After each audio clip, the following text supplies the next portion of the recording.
Hello मम। Hello. आज के गर्दै हो नि? आज चाहिँ गार्डनमा ताजा तरकारीहरू बिरुवाहरू रोप्दैछु। यहाँ काउली रोप्नको लागि रेडी गरेको छु। मेरो हातमा कैँची कुटी छ। अब यहाँनिर काउली रोप्छु। काउली रोप्न लाग्दैछु साथीहरू है। अनि यहाँ मेरो धनियाँ बारी। अनि अब मेरो गार्डनमा यता सिमीहरू हुँदैछ, अनि यता आलु, अनि यता केराउहरू प्रशस्तै हुँदैछ साथीहरू। म चाहिँ एकदमै गार्डनिङमा छु आज चाहिँ, किनभने काम गर्ने, ड्युटी जाने, त्यहाँबाट आएर फेरि साँझ बिहान आफ्नो बारीमा तरकारी खेती लगाउने अनि ताजा तरकारी खाने। हजुरहरूले कहाँबाट हेर्दै हुनुहुन्छ, हजुरहरू नजिकै हुनुहुन्छ भने मनपर्छ भने लाइक कमेन्ट गरिदिनु होला। अनि म हजुरहरूलाई यो पोस्ट गरेर पनि पठाइदिन्छु है। केराउहरू मसँग प्रशस्तै छ, यति मात्रै देखाएको मैले। उता पल्लोपट्टि छ अनि उतापट्टि पनि छ।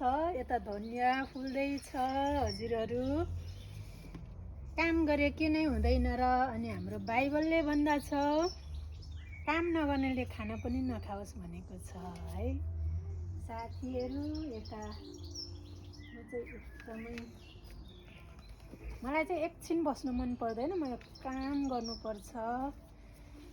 अनि गार्डनमा मेरो सबैभन्दा राम्रो चाहिँ होलिडे, हिँड्नुभन्दा पनि मेरो चाहिँ गार्डनिङमा दिन बित्छ।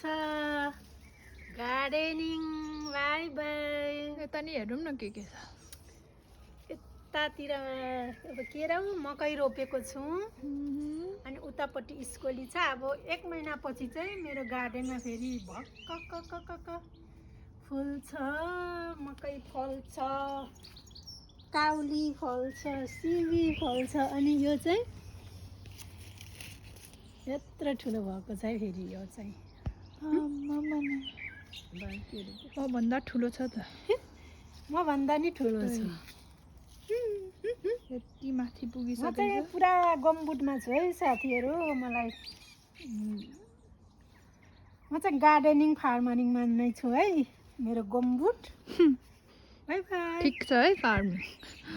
By by. यता फर्सीहरू रोप्दैछु। अनि यता कुरिलो पनि छ।